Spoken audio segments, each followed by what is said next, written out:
Bonjour frères et sœurs, merci pour vos soutiens, pour vos prières, pour vos encouragements. Et je suis ravi de pouvoir faire cette nouvelle vidéo. Je bénis le Seigneur pour la vie qu'il nous donne. Je bénis le Seigneur pour son esprit puissant, pour la parole qu'il nous donne. Et parce que Dieu est bon tout simplement. Donc j'aimerais vraiment remercier l'Éternel vraiment pour sa bonté, pour son amour et pour sa grâce qu'il répond au milieu de nous. Et le Seigneur m'a conduit à pouvoir faire un peu une suite de la vidéo précédente sur le choix du conjoint. Mais là ça va être les rencontres amoureuses. Et j'aimerais soulever un point par rapport aux rencontres amoureuses. Alors, ce n'est pas un péché de rencontrer quelqu'un qui a la crainte de Dieu, qui aime le Seigneur. Ce n'est pas un péché de rencontrer une personne qui aime le Seigneur et qui a la crainte de Dieu et qui veut construire quelque chose de concret avec nous. Ce n'est pas un péché. Il y a une chose que j'aimerais relever, un point que j'aimerais toucher, c'est certains points négatifs que l'on retrouve dans l'attitude de certains chrétiens. Beaucoup de chrétiens, lorsqu'ils sont célibataires, sont beaucoup attachés à leur famille dans la chair. Ils sont attachés à la communion fraternelle. Ils sont attachés aux enseignements véritables. Ils sont attachés à la parole authentique. Et vous allez voir que beaucoup de chrétiens, une fois qu'ils ont rencontré des personnes, beaucoup de personnes, une fois qu'ils commencent à tomber amoureux, commencent à négliger leur famille dans la chair. Ils commencent à négliger la communion fraternelle. Et surtout, ils commencent à bafouer la parole de Dieu. Et Jésus n'est plus à la place qu'il devrait être. Jésus n'occupe plus la place centrale dans le cœur de ce frère ou de cette sœur. Et il ne faut pas, frères et sœurs, qu'il en soit ainsi parmi nous. Et par rapport à la famille, j'aimerais d'abord lire un premier passage. Je suis dans 1 Timothée, chapitre 5, le verset 8. Il faut que nous soyons au courant, frères et sœurs, de ces réalités spirituelles. Parce que ce n'est pas convenable qu'une fois qu'on rencontre une personne, qu'on commence à abandonner les personnes qui étaient avec nous et qui nous ont soutenus lorsque on était dans une mauvaise période. Je suis dans 1 Timothée chapitre 5, le verset 8, qui nous dit ceci. Si quelqu'un n'a pas soin des siens, et principalement de ceux de sa famille, il a renié la foi, il est pire qu'un infidèle. Et beaucoup de frères et de sœurs, ils ne sont même pas encore rentrés dans les fiançailles. Ils ont déjà rencontré quelqu'un et ils commencent déjà à négliger leur famille. Ils commencent à négliger leurs frères et sœurs dans l'esprit. Et ce n'est pas normal, frères et sœurs. Ce n'est pas normal. Mais le point terrible, le plus terrible, c'est que Jésus n'est plus à sa place. Dieu n'est plus à sa place dans le cœur de cette frère ou de cette sœur. C'est-à-dire que ce frère ou cette sœur va se dire, bon voilà, moi j'aime toujours Dieu, mais que Dieu ne touche pas mon petit copain, ma petite copine. Je fais ma vie, mais je prie quand même et je fais ce que je veux. Et ça, frères et sœurs, je vous dis la vérité, c'est de la sorcellerie. Ce n'est pas de Dieu. On ne peut pas dire qu'on croit en Dieu, mais qu'on fait notre vie.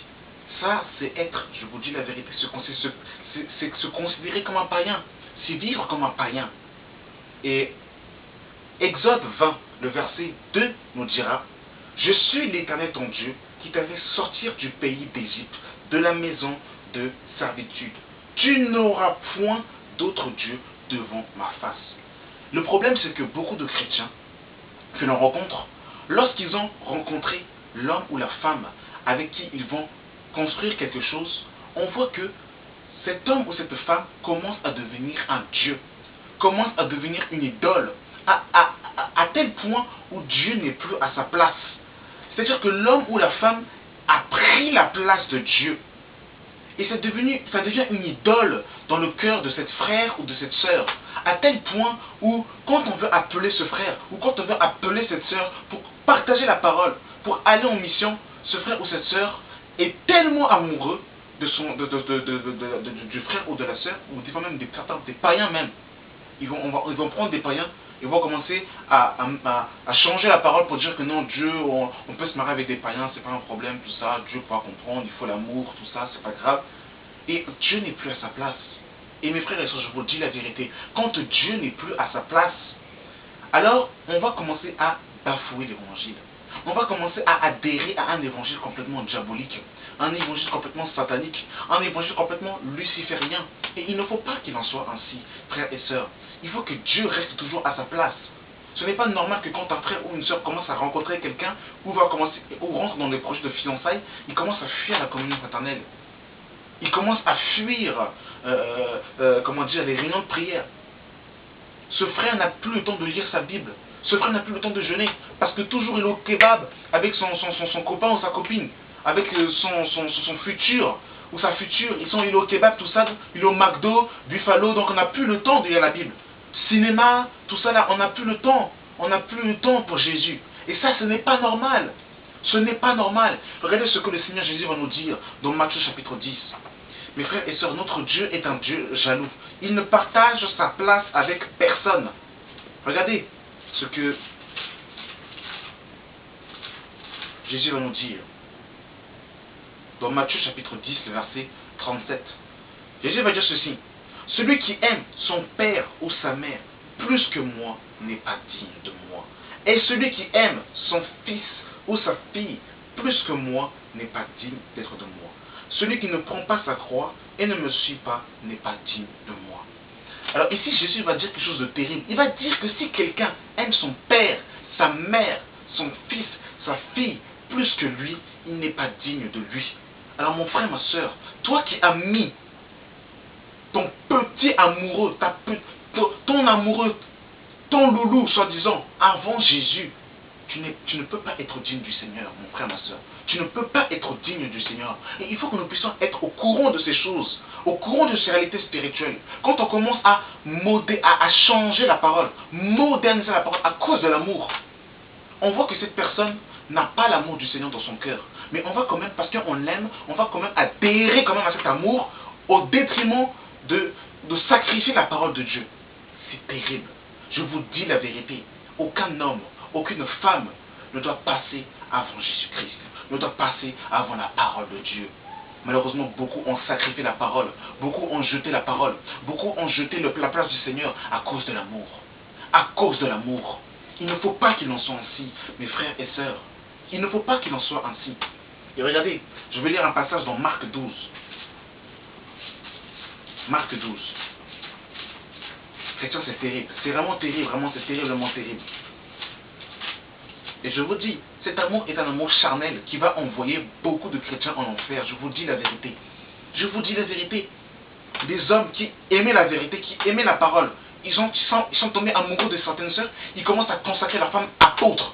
Ah non, mais tu sais, c'est ma femme, tout ça là, il faut quand même qu'elle mette dans le ministère.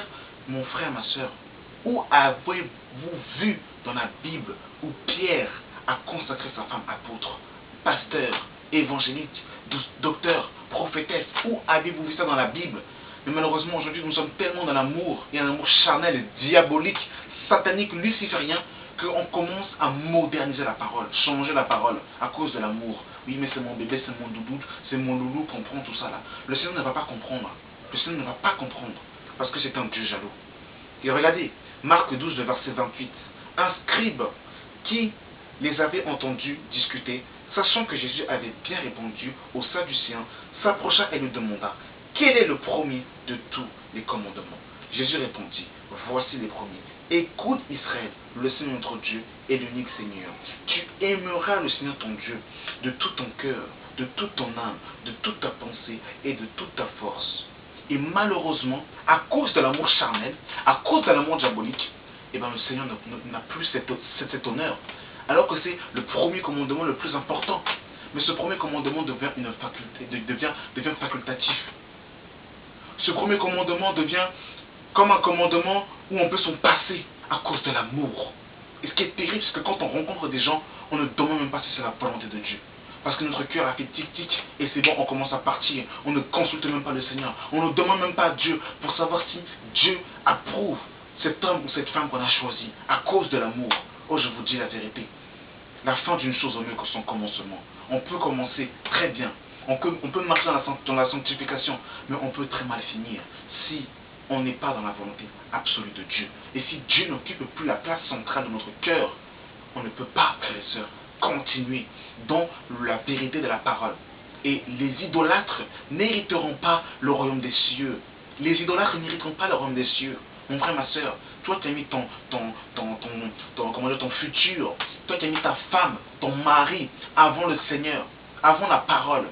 Sache que si tu ne te repens pas et si tu meurs dans cet état, tu ne peux pas avoir part au royaume des cieux. Car les idolâtres n'entreront pas dans le royaume des cieux.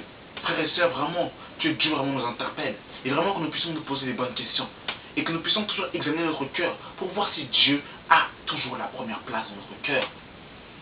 Merci d'avoir suivi cette vidéo. Que Dieu vous bénisse. Dans le nom de Jésus-Christ de Nazareth. Amen.